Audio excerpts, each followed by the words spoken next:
जी, अभी मैं बताऊंगा आपको एल्बो पेन के बारे में।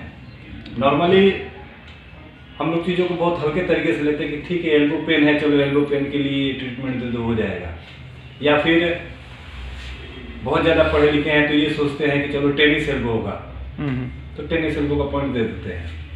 लेकिन आपने देखा होगा कई बार कितना भी ट्रीटमेंट देने के बाद, टेनिस एल्बो पॉइंट देने के बाद भी पेन नहीं जाता है। तो सबसे पहले समझना जरूरी है कि क्या ये सचमुच टेनिस एल्बो का पेन है।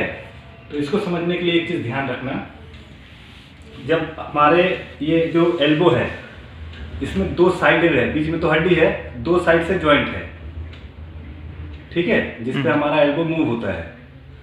ये अंदर की साइड में अगर पेन है तो ये टेनिस एल्बो है, लेकिन अगर यही पेन बाहर की साइड है तो ये टेनिस एल्बो नहीं है, इसको गोल्फर्स एल्बो बोलते हैं। और अगर इधर पेन है तो आप लाख टेनिस एल्बो का पॉइंट दे लो, नहीं ठीक होगा।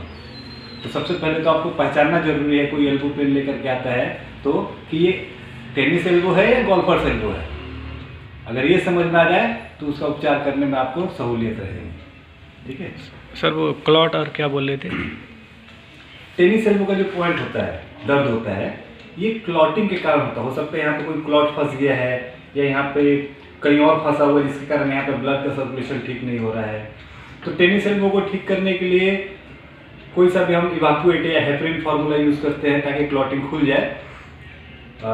गोल्फर्स एल्बो को ठीक करने के लिए ये एक क्लॉटिंग का प्रॉब्लम नहीं है, ये डिसलोकेशन का प्रॉब्लम है। ब्लड के अंदर एसिड बढ़ने के कारण उसकी मसल्स वीक हो गई, लूज हो गई, हो सकता है किसी नस के ऊपर नस चढ़ गया है या कि कहीं मसल ट्विस्ट हो गई है, इन चीज़ों का है। तो जब हम गोल्फर्स एल्बो पॉइंट देंगे ऐसे करके उंगली को खींचने वाला, तो अगर सही में उसको गोल्फर्स एल्बो पेन होगा तो जब पहली बार आप झटका देंगे तो यहाँ से कटक करके आवाज़ आएगी। वो आवाज़ आ गई तो समझ लेना उसकी प्रॉब्लम ठीक हो गई।